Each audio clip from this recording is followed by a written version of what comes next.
Kimmy can't sit still for I nothing. can't. I think there's something wrong with me. We got to talk offline, but I really think there's something wrong with me. I'll tell you why I think that is, but I can't tell you. That's fine. That's fine.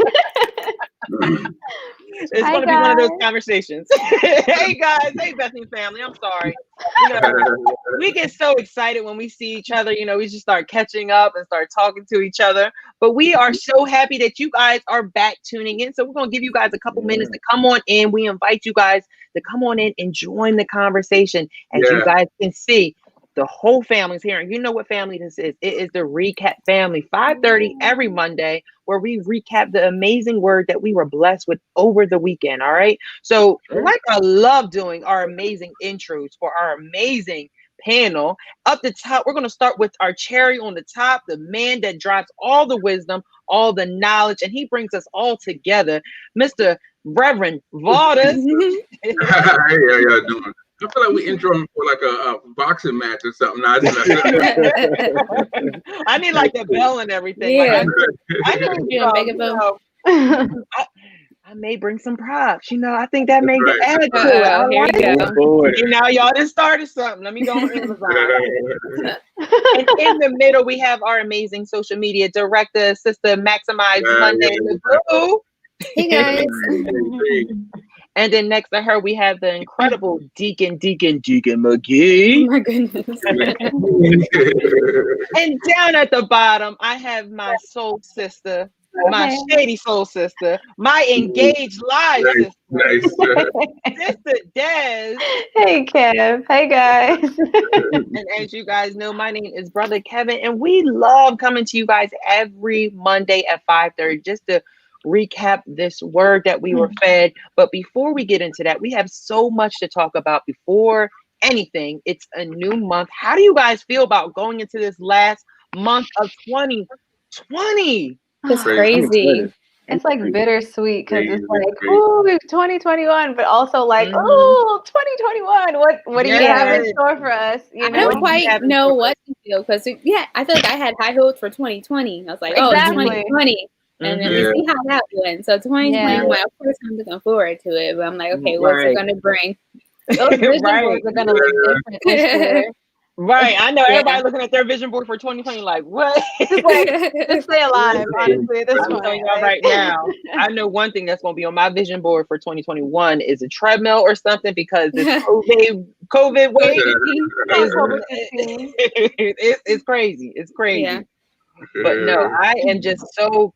It's just when we had communion last night and just think about like Christmas is around the corner. It's like, oh my gosh, the end of the year is really here. Right. Yeah. I'm excited though. Yeah, I'm excited too. You know, every new year, you know, it's a great opportunity to just get a restart and, you know, a fresh look at things. So we are so excited, but we do want to hear from you guys. And, you know, that brings me to my point of our broadcast. You know, I always say that these broadcasts are only as good as you make them, guys. So we want you guys to come in and we invite you guys to share your comments, share your questions about the sermon, share whatever you like. I see my brother Kevin English is in the comments. Happy belated to you, sir. Happy belated, man. Birthday. Yeah, happy belated. That fresh photo shoot. Mm-hmm. We're gonna talk about it on Fresh Friday now. I'm gonna bring it up. But no, we invite you guys to share how your day is going, what's the end of the year plans that you have for yourself, how you feeling going into this new month, as well as this word that we received on Sunday. Now, something else that we did special this Sunday, you know, it's a new month and we started something new at Bethany. As you guys know, we are always, every month is something different, whether it's a challenge, whether it's Catch the Fire, but we did change our encounter series, our sermons and our broadcast, little different, right? So we did do something called Engage Live, where you see some familiar faces from different panels that will be on Engage Live and just to help you, you know, stay engaged during that time. So panel, I want to ask you guys, how did it feel like watching a longer service this Sunday and then participating in Engage Live and seeing everything? Like, how did it make you guys feel? It's like a dream come true, man. I think the reason why, because, you know, as we know behind the scenes, there's been a lot of work going into the Engage Live project. There's been a lot of learning curves that we had to experience and things we had to get up to par to get there. But to see it all pan out on screen and to be in excellence as everything else usually is, I was like, we did it. You know, Yes. I had a big Kool-Aid smile on my face. And I was like, yes. Yeah.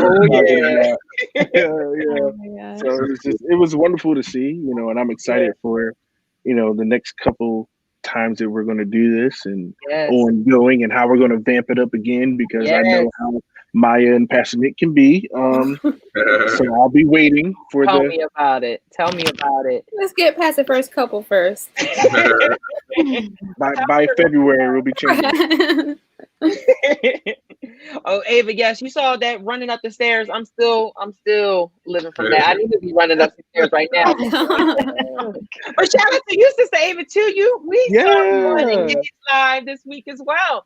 So thank you for joining us with that. I was like, one of these days we got to get Sister Ava up here, and it was a perfect opportunity. But how about you guys, the rest of you guys? How did it feel about the longer services? CFAM came back this week, as well as Engage Live. How did you guys enjoy it? It kind of felt like a real service. Like, not that the other format wasn't a real service. It just felt like, I don't know. It felt like how in church felt, you know? It was fuller, closer to what we're used to. Right, right. Yeah. No, it was nice being able to see all those elements that we would be seeing anyway, if we were to have church in person. Yeah. And seeing the drama ministry, they do it every single time. Yeah, they do good. Before we go back at the end, I was like, oh man. Right. That was the best. Right. No, but it was great. I loved it. And I loved Engaged. I love how engaged we were with the audience, and they seemed to like it really well also. So it was great. Yeah, it was good. It was really good. I really enjoyed it. Getting back to that format, man, it was just tremendous to see. Just a wonderful job. I did great. It was cool. Yeah. And we want you guys, speaking of Engage, we want you guys to tune in every Sunday as we do that. It is for you guys, like we said on Sunday, it is that time for you to fellowship with your church family across the world. So it was such a blessing to us behind the scenes as well as to you guys. So Sister Maya, being the social media director, how important was it to you to do something like Engage Live and everything, especially during this time as we are anticipating another shutdown and, things are starting to close again. And, some people, their faith may get a little shaky during this time and they need that church or that word and that connection. How important was that for you, with Engage Live and getting that started? No, it's really important. If you think about it this way, church is a building. It's the people that make it a church, right? And the connection that we have with each other, and with us not being able to meet in person, it's been harder to do that. Yeah. So being able to have this element of things now where we can engage with you guys, talk to you, like we had Sister Ava, as part of it while she's a Connections Church member. So for me, it just solidified that union that we have as a church family. Yeah. And that even though we can't be here, in person, we can still be together online and through these broadcasts that we're doing week by week. So it was really important. And it was nice to see, again, how people enjoyed it. We had some people who got saved on the broadcast. So for me, it's that's what it's all about. So. Yes. That's awesome. And we're so happy that you guys are enjoying that. And, like we say every week on every panel, it's so important that you press that share button. Something that Sister Des and I said yesterday is that, we are like bedside Baptists right now during this time. But you may be asking, how can you still do God's work by being a bedside Baptist? And you could simply by just press the share button. You don't know whose life is going to touch. You don't know, maybe someone, your family member that you haven't talked to in a while is watching something that you're sharing on your broadcast. You may have a coworker. Deacon Antoine's coworkers always come and bless us with some great, content and comments. So we want Miss Roman. So we want you guys to please share, because that is a part of the ministry as well that you're doing at home. Please just share that word, because you never know who it may be blessing. So we want to say thank you guys that are being faithful at sharing, that are liking, and also commenting, and letting us know how you guys feel, right? Yeah. So with all of that being said, Sorry. No, you're perfectly fine. We're loving Okay. the Christmas festivities. Christmas tree. We love the Christmas tree, giving us that. That's what we need, right? But Yeah. Bishop continued with the amazing worship that we had, CFAM that we had, and then on top of that, that word and this continuation of letting go of toxic people. Mhm. This sermon in particular was entitled The Spirit of Cain, right?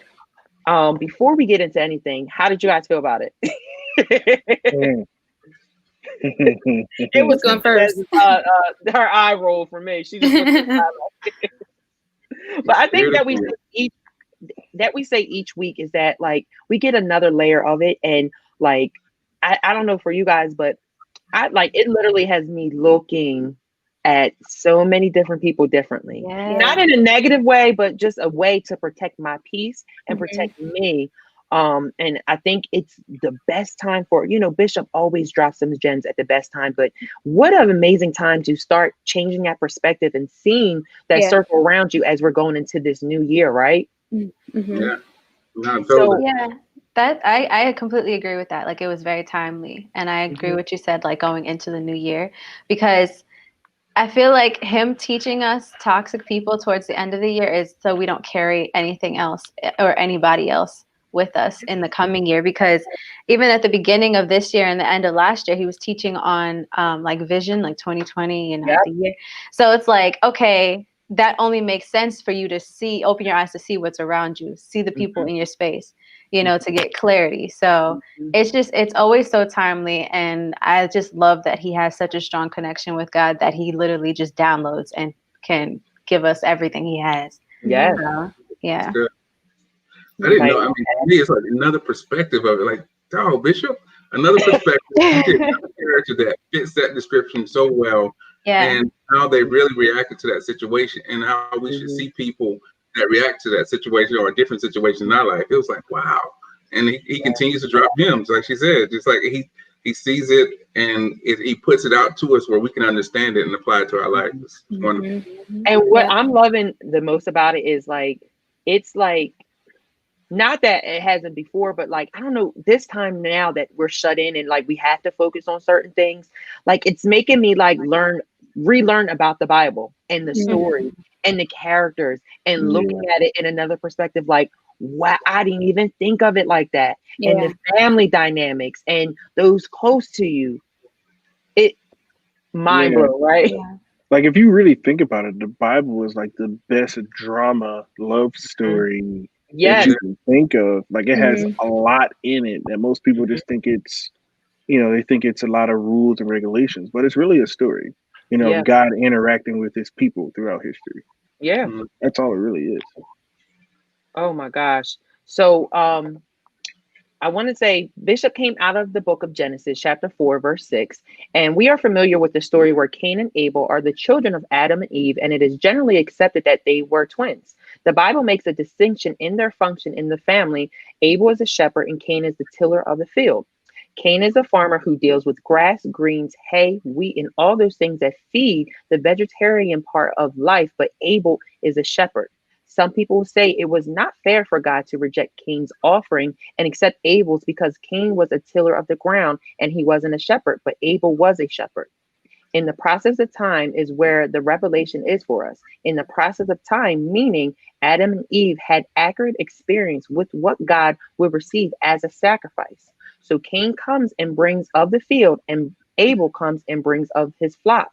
What Bishop is trying to explain to us is that toxic people want God to bend the rules for them. In addition, toxic people get upset when you obey God. So what are your thoughts about toxic people getting upset with you when you obey God, panel? So true. Let's talk about it. Let's wake it up. Wake it up. Let's wake it up. I would just say, it helps you to bring light to different people's motives in your life. So the moment that you step out on faith and begin to walk in the purpose that God has for you, the things that he wants you to do, there are going to be people that are not going to be happy about it. you know, and then their action or their response will show you, you know, where their heart is toward you. And it'll show you like where if they have a toxic relationship with you and you don't even know it, like they're only with you for because you were quiet, because you were in the shadows. But now that you're in the light, now there's a problem. Like, okay, you're in the light. Does that mean I got to be in the light? Or why? Or are you doing too much? Or You're taking you away need to sit down. from their attention. Yeah. So like, these are all things that I've heard personally. So, you know, this was great to allow you to be able to kind of filter through and see like who's with you and who's not.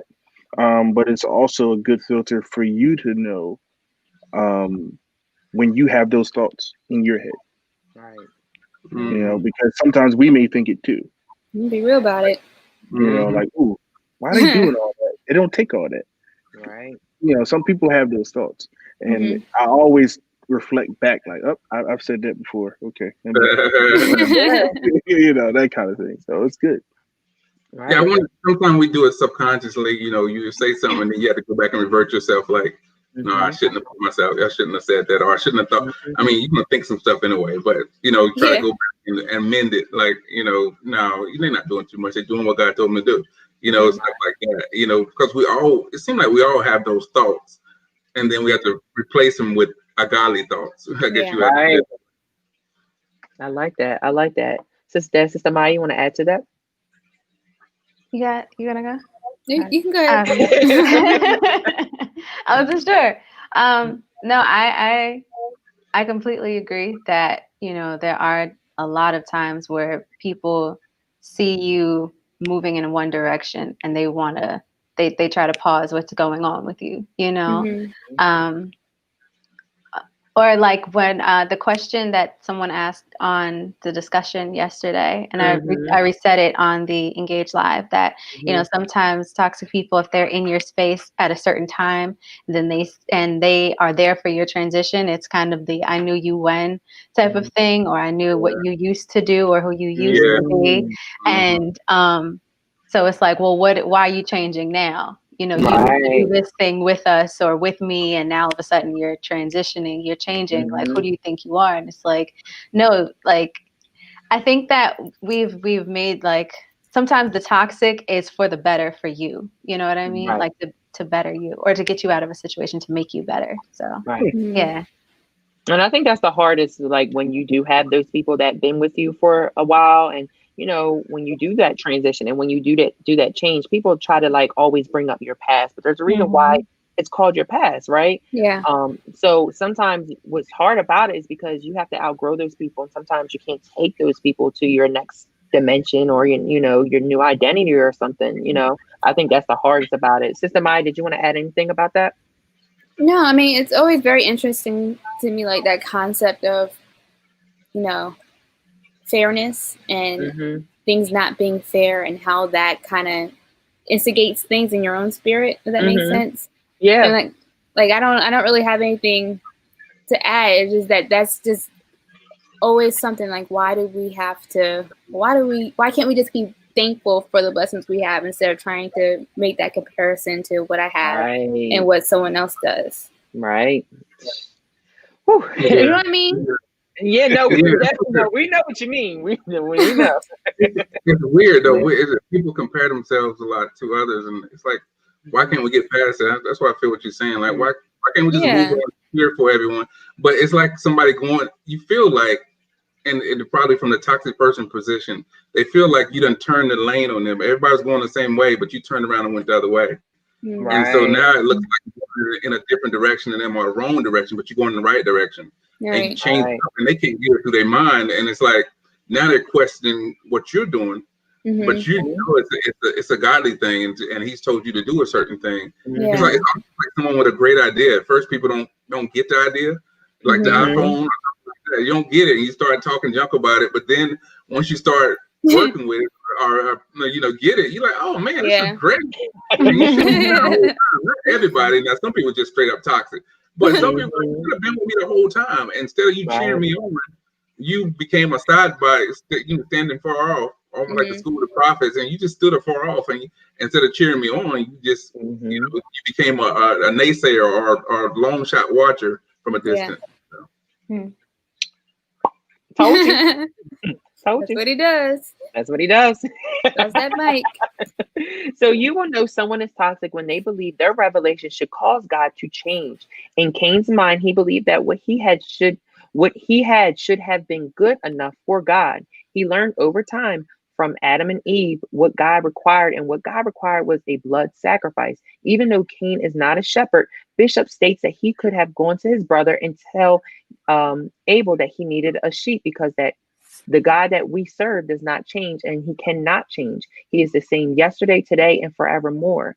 It has already been established in the Garden of Eden that when you bring him a sacrifice, it must be a redemptive sacrifice, which is with blood.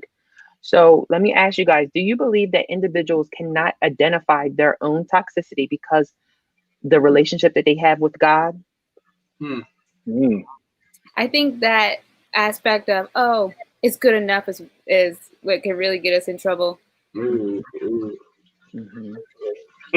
think that pride and ego can get in the way too.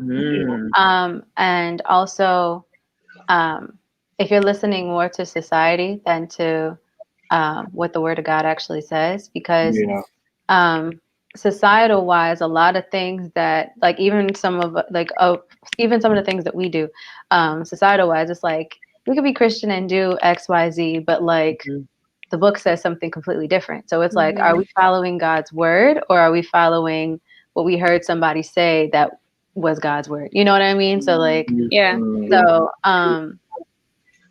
in that like depiction of like Cain and him not going to his brother, I think that was an ego thing too. Because I feel like there was already, like, he was already toxic, so there was already like probably jealousy there, you know. So I think a lot of things play into that, you know. Mike, can you explain that? Mike, do you mind explaining that? It's good part again. It's really good. I think it's good enough. Like for me, like the first thing I think about relating to that is, of course, tithing. You know, and giving what you're comfortable with, thinking that it's good enough or that it will satisfy, where God is really calling us for more. Right. Gotcha. Yeah, that's what Cain was doing. I think like that's what Cain had in mind. Okay. Yeah, that's good. That's really good. Come on, Minister LeBeau. Go ahead. I'm sorry. Go ahead, Deep. And to add to that, to what Maya was saying, also understanding, you know, that if you need help, ask for it. You know, that couldn't have been the first time they gave an offering. Yeah. Or they witnessed an offering being given. Right. And they witnessed when it was pleased, and when it pleased God, and maybe when it didn't please God. So noticing, you know, within yourself and within your circumstance, like, okay, all I have is this, but I want to give God my best. Can you help me? Yeah. You know, and that's called faith partnership. Yeah. You know, unity. And God would have been like, oh, my two sons got together and gave me the best that they had. I'm going to bless both of them. You know, versus, oh, this is all I got. You know, and this is going to be the best. And he's really asking you for something that you could get to. Right. I like that. It's really good. It's fun because the Bible talks a lot about blood sacrifice or animal sacrifice, but not a lot about prop side sacrifices. I mean, it's there, but you know, so you got a picture that he's seen prop sacrifices and animal sacrifices as he was growing up. That's a really good point. That he should have known what a good sacrifice looked like. Wow, yeah, he should have known what a good sacrifice looked like, and gave what he thought was good. You could ask questions or something. You know, it's the way you could have found out, and now that you look at it, it's like you could have did better. Right. Yeah. But I do want to encourage you guys to also ask any questions that you have in the comments as well. You know, as you can see, this discussion's already good. Sister Des had to take a drink. But no, we want you guys to add to the conversation as well, and also answer the questions so we can, you know, pull up here, Sister Maya can read them, and you know, we can have a discussion. All right. Somebody should repeat the question again, but I don't know if we have the time to go back. But you can see. Oh, the last question I just asked. Yes. So- Can you repeat the question? Sure. Do you believe that individuals cannot identify their toxicity because of the relationship they have with God? Right. And I think that just comes with our identity as well, because if we know who we are, like I just know, I'll just use myself as an example. Throughout the series, I've been not only doing, outreach, like thinking of who may be toxic or some toxic ways, but I'm also thinking of my own toxicity and how my own toxicity may have been enabling someone else's toxic ways, right? Mm-hmm. So I think I truly believe that if you don't, if you're not under the right word or the right teaching, you won't see that. You'll always look on the outside like, oh, this person's toxic, I need to get rid of this person. But what are you doing to make that person toxic or add to their toxicity? So it's that internal, right?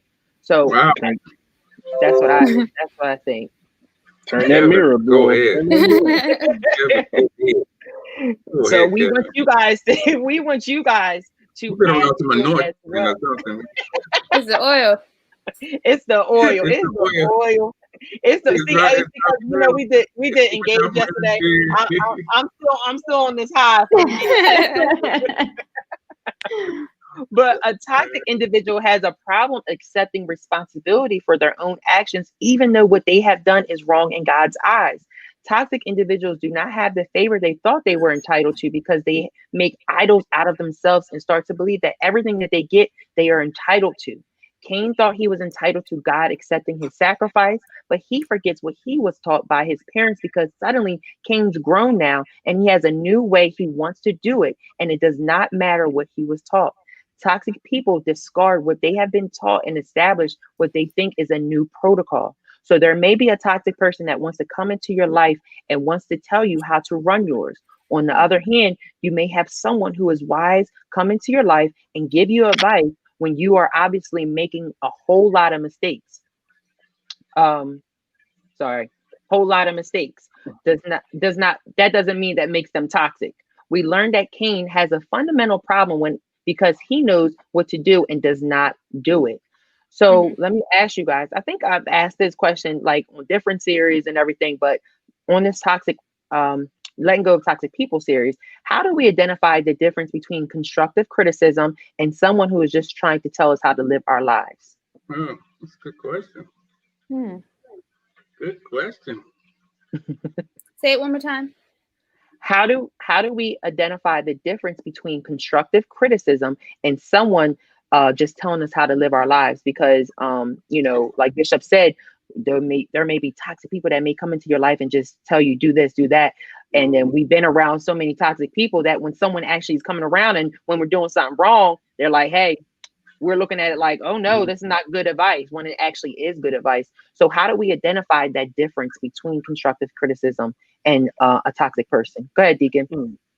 I was going to say, it's usually constructive criticism is usually found in relationship. Yep.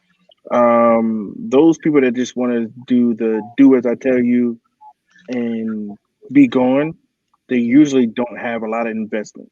Those that will constructively criticize you is usually people that you have had a relationship with or are in the middle of building one. Okay. And they have that access to you to be able to constructively criticize you. But those people who are just like supervisors or somebody you see every now and again that it just has something to say all the time. They're usually just birthing that out of a boss syndrome is what I like to call it, where they just want to be bossy for no apparent reason. It may not be nothing wrong, but it's that's just their nature. But usually for me in my life, most constructive criticism comes from people that I am in relationship with, not outside people, because a lot of outside people, they just say stuff to say it. Okay. I like that. Anybody else want to add to that? Yeah, I'll piggyback off of that. I definitely think it depends on your intention too, behind, your intention and your love. So I agree what you said with like your relationship and if it's coming from a place of love. So yeah, absolutely. I think I agree with all that, and I think it's part of compassion. And I think it can even come from a person that's not connected to you if it comes with passion. Right. I mean, not passion. So someone who means you no harm and really are looking out for your well-being. But you know, it's part of what we perceive. Some of this we already know going into it. So if they come with some compassion and love, then you know you'll see you know, you might see somebody come up to you that you don't even know in a store, and they've seen something, they've been watching you for a while, and they might speak something into you, but it's done with love and compassion, and then you might have to go back and think about it for a while, but it may be true about your personality and something that you need to correct. So you know, we can't discount it, but at the same time we have to know it's done with some love and compassion. That's the difference between something that's just toxic and just coming and trying to, you know, fuss at me or preach over me, or something that's very offensive. Sister Maya, did you want to go ahead? Oh yeah, sure. So Carolina Chica says, do you think sometimes, there it goes, do you think sometimes two people don't show their toxicity until trials pull certain things out of them, but they are still good people? Of course. Yeah, I definitely feel like different experiences that go through our life, it really does like show those toxic ways, you know, especially like, you know, when you're put in different positions and stuff like that. What do you guys feel? I mean, time and circumstance. It's going to show you everything you need to know about a person. And if you're in a relationship, especially relationship wise, if you get in a dark situation and that comes out, toxic comes out, oh, you don't want to deal with that, you know, unless they're able to fix that, because it's always going to be good times. I want to know what you look like when it's bad times. I want to know how you treat me when it's bad. You treat me, you know, the good times are lovely. First 2 or 3 months, all this lovely dovey. I want to know what it looks like when it's bad. And if you show me you can love me when it's bad, and it doesn't come out brewing over my head, then there's a difference. I can talk about it. I'm done. Come on, Rev. Come on. Go ahead, sisters. I'm sorry. You're okay. I was gonna say, you can only hide for so long, honestly. Yep. Right. You know? Right. So that true. What does Pastor Nick say? He says a person can only hide themselves for a year, right? It was something like that, or he says for so many months or something like that. Don't quote me, but he always does say that, especially in our young adult meetings. He says that. You can always show that face. You know, we always have that face, and that face goes away at times.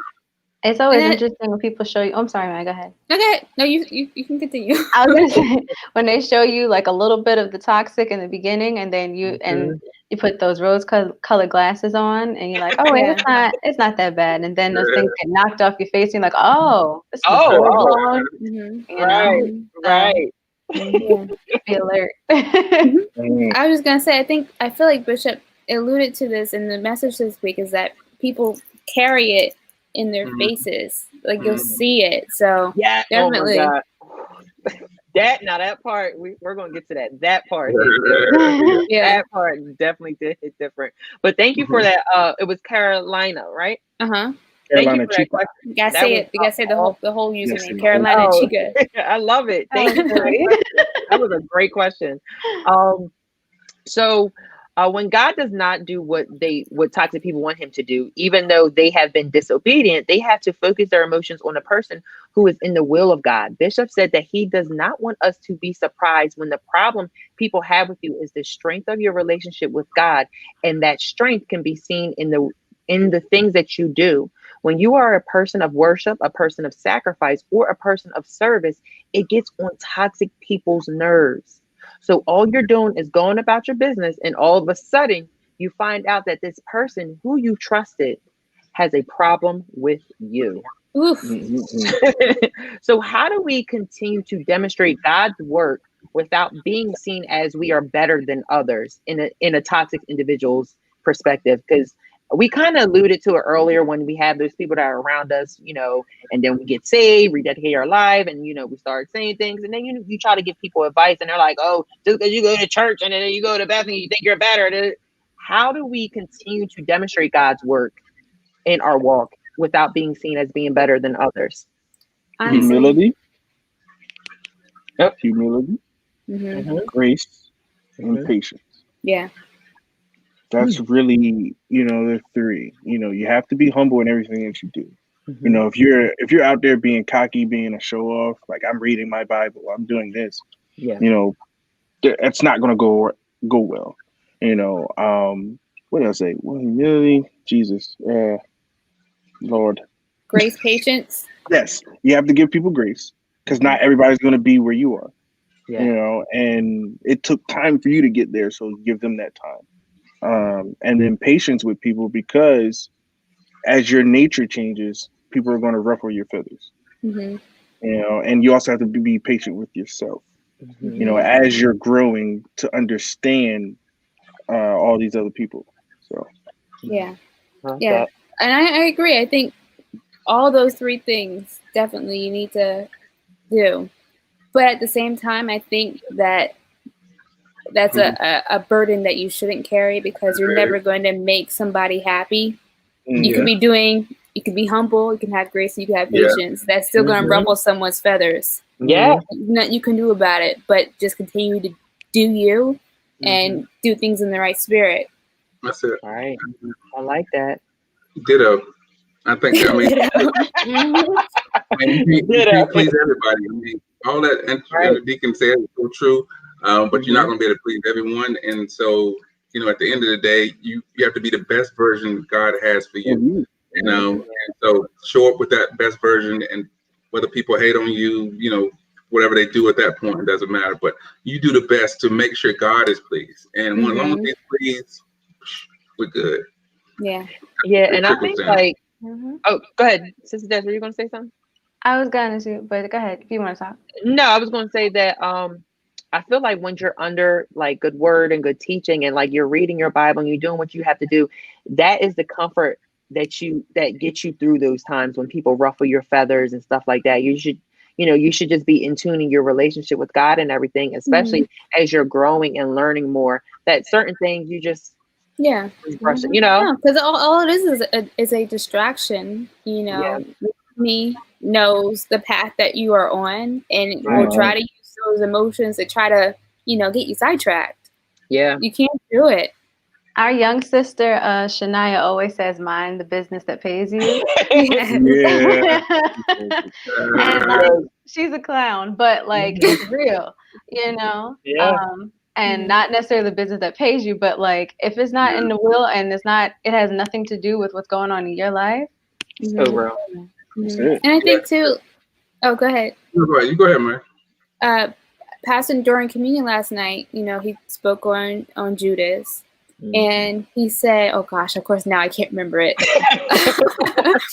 Oh, is it there? God is trying to see how you will respond to whatever Judas you're facing. He's looking to see what your response will be. So don't get caught up in, oh my gosh, this person doesn't like me, or you know, even stoop to that level of trying to come back to it. You got to stay on course. Yeah. Come on, little boo. And to be honest, I mean, sometimes it's very tough because you know the enemy knows what to send you that will ruffle your feathers. Yeah. Sometimes it's not easy, but you know, everything we said is so true. But sometimes it's not easy because it's the main thing that you don't want to ruffle your feathers will be the main thing that shows up. Like, hits you where it hurts. I can defeat everything else but this. Like, geez, right. And like, geez, okay. No, but that's so true. And also, guys, please post any comments, questions that you have, or answer the questions. All right. Toxic people are tremendously adept at hiding their true feelings for you for a little while. Toxic people decide they are going to change the rules of the game simply because of who they think they are. Toxic people are masters at appearing to be okay with you around you. The text indicates that Abel does not know about Cain's true feelings towards him. Bishop stated that just because a person is successful does not mean they cannot be toxic. Also, sometimes people are toxic because your success is different than theirs. Toxic people are never satisfied with their own prosperity because their toxicity is driven by jealousy. So earlier, Sister Des alluded to that pride and ego add to people's toxicity. So I'm going to ask you guys, in addition to what Bishop stated about toxicity being driven by jealousy, what other characteristics characteristics do you think drives a person's toxicity? Insecurity, like being insecure. But I feel like that also goes hand in hand with being jealous, though. So, you know, like there's something lacking within you. So you need to try to belittle this person or show up negatively in this person's life. Okay. I like it. That's a good question. Because Bishop has said most of it. So I'm trying to. Because that jealousy aspect, right? Like that definitely drives toxicity, because it will make you, like we always say, which ties back to the identity aspect of it, is when you don't know your own identity, you'll want to borrow someone else's identity and try to make it fit for your life, which is a toxic trait. It doesn't truly bring you happiness if that's really not your calling or your identity or anything. So you get jealous of it, right? But like Sister said earlier, I feel like our ego sometimes will make us dismiss a lot of things that God shows us about our toxic ways or toxic people around us, our pride. I'm not going to do certain things. Or like Sister Mai said earlier, when it comes to that tithing aspect, someone may say, I just tithed last week. Well, I got tithe again. Or, you know, but we learn the importance of it, right? So those are the examples of other characteristics that I could think of. Would you consider unfulfillment I was thinking that a too. root of toxicity? Not being satisfied and with your own life, the blessings you have. That's good. Wow. That is good. Unfulfillment, because a lot of people do that, especially I think people do that in church. If they're not fulfilled outside of church, they'll try to fulfill everything in church. And they will put themselves in positions or feel like they should be in a certain position that God ain't called them to be. And because of the godly thing in church, they're going to put themselves in a pastor's position, and God didn't call them to be a pastor. You know, they just try to make up for what the outside world they felt like they couldn't control. So yes, that's good. That's good. So we just gave some examples of other toxic things that we can do outside of jealousy, right? Like that could also tie into like a parent-child situation too. Like if a parent didn't fulfill everything they wanted to do in their own lives, and then they like put that weight on their kid. So that could be toxic too, right? You can be toxic from from a parent to a child. But I think jealousy is the biggest thing, though. It's just hard. It's the jealousy part. It's so hard. It is hard. It definitely is. And Bishop hit it right on the nail. Hit the right on the nail when it came to what drives a person's toxicity. Toxic people kind of specialize in looking upset to get your attention. This is because the moment you ask them what is wrong, a toxic person will say something when you can tell. They will say nothing when you can tell that by looking at them that something is seriously wrong. What happens is when a toxic person gets your attention and you fall for it and ask what's wrong, which they respond nothing, they want you to ask again. This is because what they need to do is persuade you that they are not as wrong as God says they are. Wow. Cain did not bring to God what God asked him for, and God said that was sin, which is the cause. Abel is respected because Abel does what he has been taught.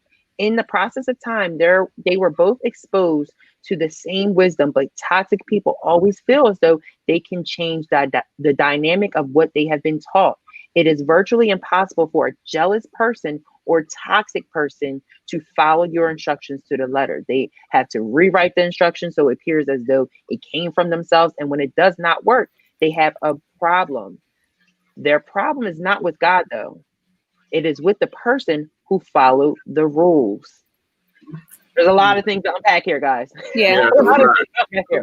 So let's go back to when you're around toxic people and they put on this front like something's wrong, but there's actually nothing wrong. They just want your attention, right? And Bishop kind of alluded to that last week when he talked about they're just looking for that love aspect, but they're going about it the wrong way, right? How do you guys feel about that when Bishop talked about that? People putting on this front that something's wrong, but it's actually nothing wrong. They just want attention from you.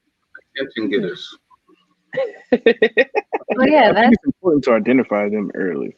You know, they're kind of in today's society, it's kind of easy to fill out who's an attention goer because they do the same thing every time. And then usually, you know, what you don't feed will die.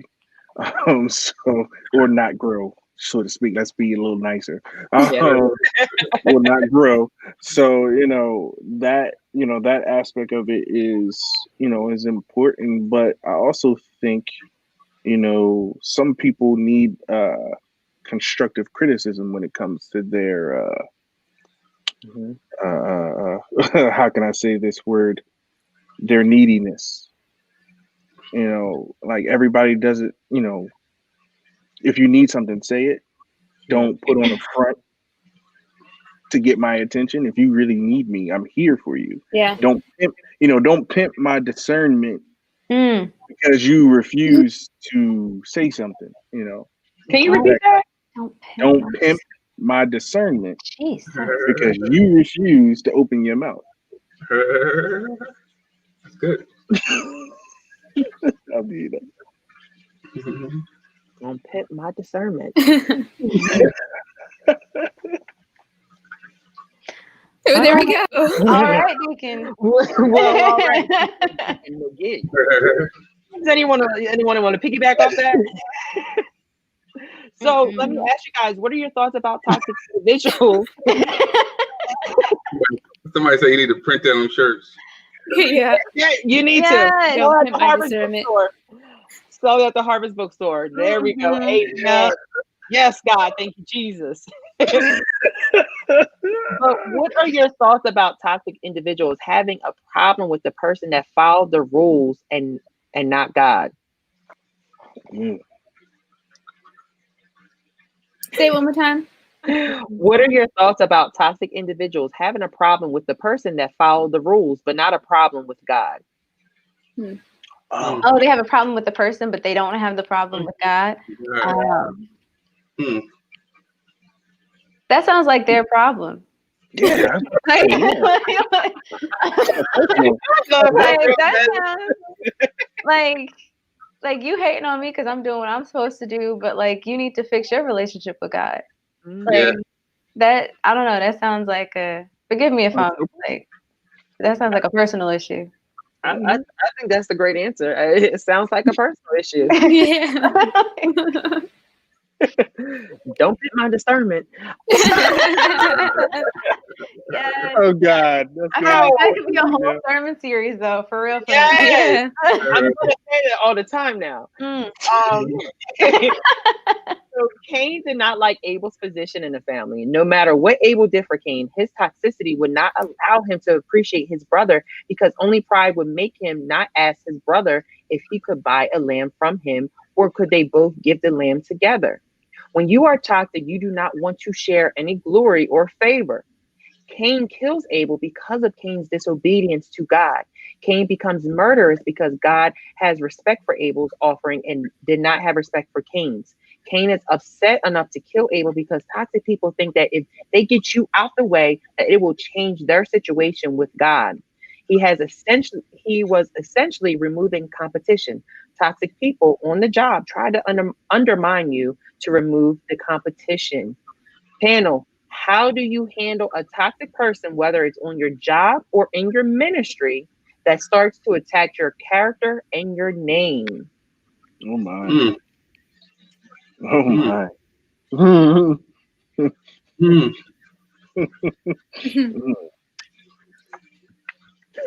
I think you have to be humble. You have to have grace and patience. No. That's a hard one.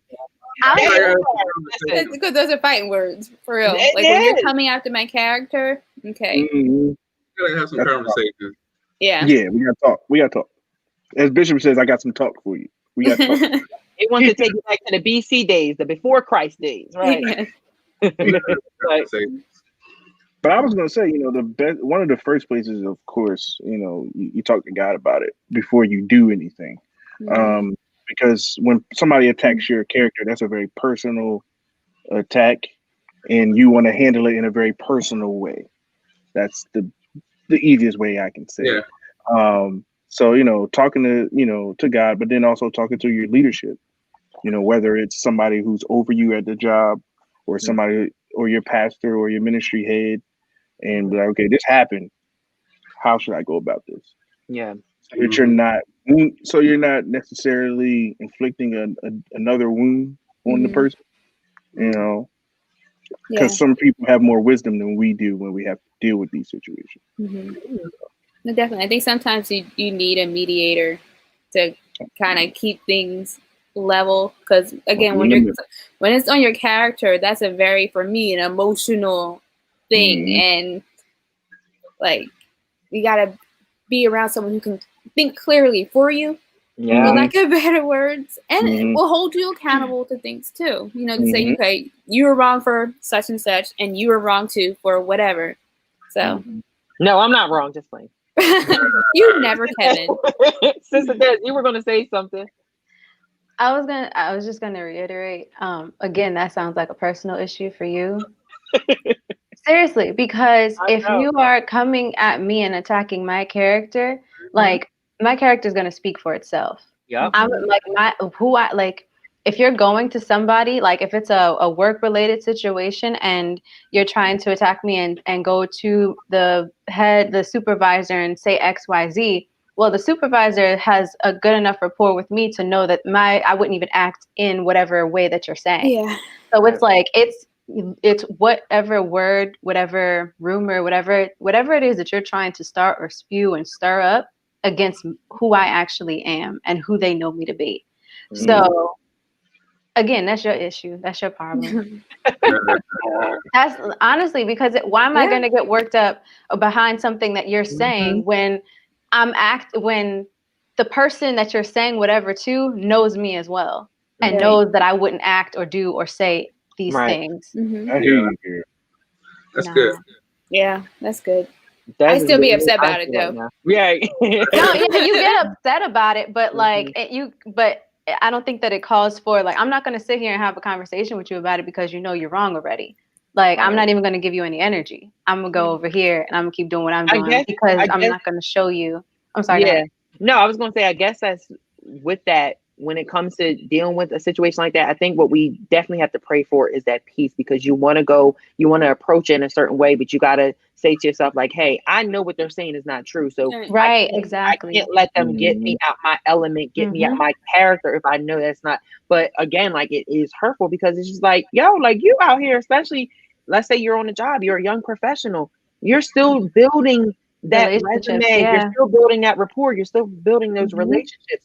So it attacks you hard internally. So I definitely think praying for that peace first before you make any actions, whether it's going to speak with them or speak to someone higher than you, you got to get yourself first level-headed first before you go into that arena. Yeah. And then even if you don't speak, that prayer part is going to help keep you in the middle of seeing their face. Yeah. Because you may have a moment like, ooh. We still human. It's gonna come back around for them. You know? And then like Ben said, and then that goes what Dana said. She said, make sure the things people say about you are not true first. Yeah. Right. True. So yeah, because that is true. Because like Sister Maya said, you may bring that mediator in there, and they may say, okay, well, not putting the blame on you, but you find out some things like what. Well, you do this, yeah. Right. So, and I think it's important. Going back to being humble, you have to be able to hear those tough things of the toxicity that you give out. So, it's not a fun situation to be in, but you grow from it in the long run. Yeah, it's all about growth. So toxic people always attack what your name is known for, because toxic folk are jealous. They get no satisfaction out of you getting favor. They get no satisfaction out of a family member getting promoted, because they are jealous and they are very superficial people. The hardest thing to get out of a toxic individual is an apology. This is because they want you to change for them. They want you to love them enough to accept them no matter what they do, but they do not love you enough to change. Toxic people are all about establishing their identity in the life of another person. And if they cannot, They want to eliminate them from the equation. A toxic person is always looking for a platform on which to star. So there may be someone that's watching right now that's they may be dealing with a family member or a friend that is in a toxic situation, right? So what advice would you give a family member or a friend that is currently in a toxic relationship but they cannot see it in your perspective? That's hard. So they can only see it from their perspective, so they don't see it as being toxic. That's hard. Because when someone can't see what you see, they're automatically gonna get defensive, or deny, what you're saying. So the hardest part is getting them to actually see it from your side. So the best thing I would say for them is to, tell that person to be very watchful, to be to pay attention to the subtleties of the things that are going on, and then try to reflect on how you feel when certain things are happening. Like if you feel a certain way, then this isn't good for you, or don't just ignore it because of how you feel for the person. Process it as as what it is.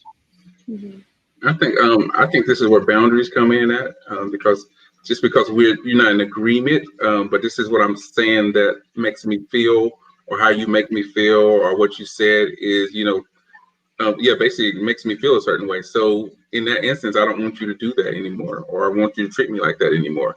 So that's where boundaries come in. Whether you agree or disagree, this is what I'm saying, that I don't want how I want to be treated or not want to be treated, or how I want to be talked to, or how I want to be, whatever the situation is. Basically, you're setting up a boundary to let them know that this is where we're at, and this is how I want, how I want to be treated. And it should be vice versa. We should be able to treat each other the way, that we ask, in the way that we are able to communicate that to someone. Because even if you don't see it, maybe you'll see it later on, but right now, this doesn't make me feel good when I'm treated a certain way. I like that. Anybody else want to add to that? Can you repeat the question one more time? I'll make sure I understand it correctly. What advice would you give a family member or a friend that is currently in a toxic relationship but cannot see it in your perspective? Yeah. I think it's a tough situation to be in, because of course you want the best for your friend or family member. But I think it's also important to remember that they are on their journey, and, they may not see it from your perspective now. They may see it later, or they may never see it at all. But I think it comes to a point where you have to respect that they are on their journey, and sometimes they just have to go through things to learn from them. And as much as we're trying to, for lack of better words, force them into seeing, the toxicity that they're in with whomever, they may not see it until the time is right for them. Right. So I don't know the answer to your question, but no, it was good. No, it was good. It was really good. I answered the question. That was good. Yeah. No, that was good. Let me see. Are any questions or any comments in the section on the live so far before we wrap up? No. We just have some people who are asking for prayer. Keisha, we're definitely keeping your friend and his family, in our prayers. Yes, most definitely. Most definitely. So toxic people never consider the result of their actions or the results of their words. They are almost surprised when you have an appropriate reaction to what they say or what they do. First thing that they do is deny any knowledge. Then when they cannot lie or deny anymore, sometimes they will appeal to your faith. But from here on out, you understand that you have grace, but that is not an excuse. Toxic people will use up your grace if they have the opportunity, but you are not going to let them anymore, because in order to let go of somebody toxic, you have to establish a boundary. We learned that God establishes boundaries for Cain to protect other people from his toxicity. When we are letting go of someone toxic, There will be a season when you have to let them go and allow the destiny that they have created for themselves to teach them a lesson that you cannot teach them. All you can do is pray about them and turn them over to God. Mm. So, panel, any final thoughts, comments about this additional layer to this letting go of toxic people series? It has been stirring up so many conversations, so many comments when Bishop and Pastor Nick are on live during the discussions and everything. Is there anything that you guys want to add to this? Just go ahead. I was gonna say I think that this is all very crucial in uprooting, like just uprooting old behaviors, old habits, old mindsets, because toxic people, when we are toxic ourselves, and when people around us are toxic, we can't live the best will that God has for us because we're still being held back, whether it's by ourselves or by the people around us. And I just think it's so timely as we continue to move and go into this next year. Yeah. Awesome. Thank you. Deacon? I was just gonna say, as usual, go back and rewatch it. If this is your first time tuning in with us, go back and rewatch all of them because there's a reason why we're being taught this. Yeah. And you want to put yourself in the best position for what's coming after, because we don't know how long we'll be in the series, but there's a reason why we're in it right now. So definitely go back, rewatch it. If you have questions from the past, don't be afraid to ask Pastor Nick and Bishop when they're on their discussions. They'll really, really love to hear from you. So most definitely, they will. Sister Maya, Rev Waters, you want to add anything? Any final thoughts? Can I just say ditto? Ditto. Bring that back. There was a lot of like little quotes tonight. Yeah. I'm gonna have to go back and watch. But no, as Deacon Antoine said, we do encourage you guys to go back because this series, each layer, each week, every additional layer is better and better, and it's opening our perspectives, opening our eyes to different things around us. So these recaps, we try to do a great job of capturing everything that we learned on Sunday. But like we know that this recap is just a little piece. We're gonna get Sister Des one day. One day. I thought that Pastor Waters didn't do it. That's why I smiled so hard. I was like, no, I got Pastor Nick to do it now. You're the next competition. But no, this is just a little piece of what we were taught. As you know, Bishop does an amazing job at teaching our sermons and everything. So we just try to capture what he says. But like as Deacon Antoine said, the best time to ask those questions, whether they were from 2 weeks ago, a week ago, is when you see Pastor Nick and Bishop on live, and they go live throughout the week and ask those questions, right? So talking about this week, as you guys know, go ahead. Because Carolina Chica asked in the comments, what video did the series start? If you go over to the YouTube, either Bishop's channel or Bethany's channel, so you will see a playlist of all the sermons from this series. So yes, I can't say like what was the first video, but you'll find them all there. Yeah, most definitely. And I want to say this is like our 5th week in the series, I believe. Yeah. It's like our 5th week. So you got to go back to the archives and meet us next week so you can continue the conversation with us once you watch them, right? But as we are talking about everything that we have going on, everything that's posted, Sister Maya, social media team, everyone tries to do their best to keep you guys engaged during this time. So as you know, starting tomorrow, we have our ministry panels, which is our Diamonds Women's Ministry, Tuesday at 7 p.m. So please tune into them and check them out. And then following that, we have Wednesday, our Word Impact. Yes. If you think that we get fed on Sunday, we also get fed on Wednesday. We are full. This is why we're gaining so much weight, because we get all this word. We get all this word, right? But no, please tune into Word Impact with our incredible leadership from Bishop David G. Evans and Pastor Nick Smith. I'm sorry.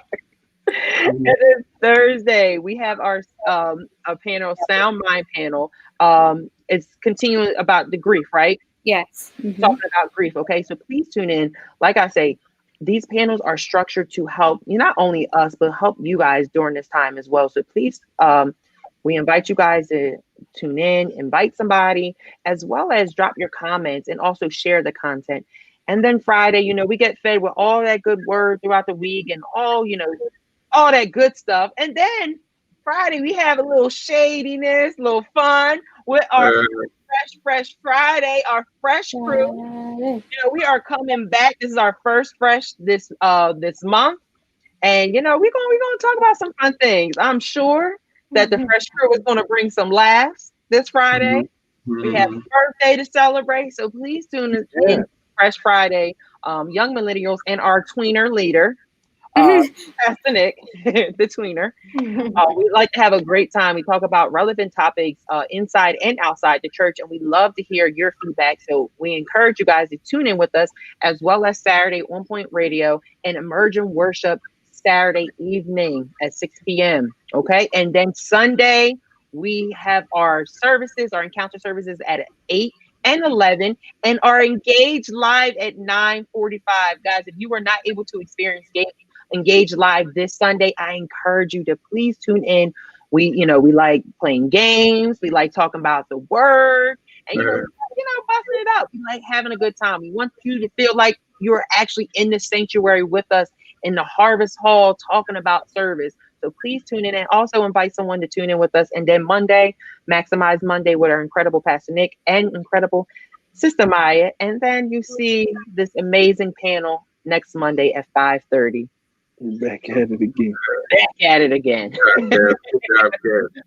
Oh, thank you. I want to say thank you to all those that tuned in, share, like, comment. We really appreciate you guys. We love you guys. We want you guys to stay tuned throughout the whole week. We'll see you on social media. Panel, another great job. I love you guys.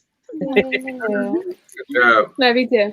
All right, you guys have a blessed week, guys. All right, see you later.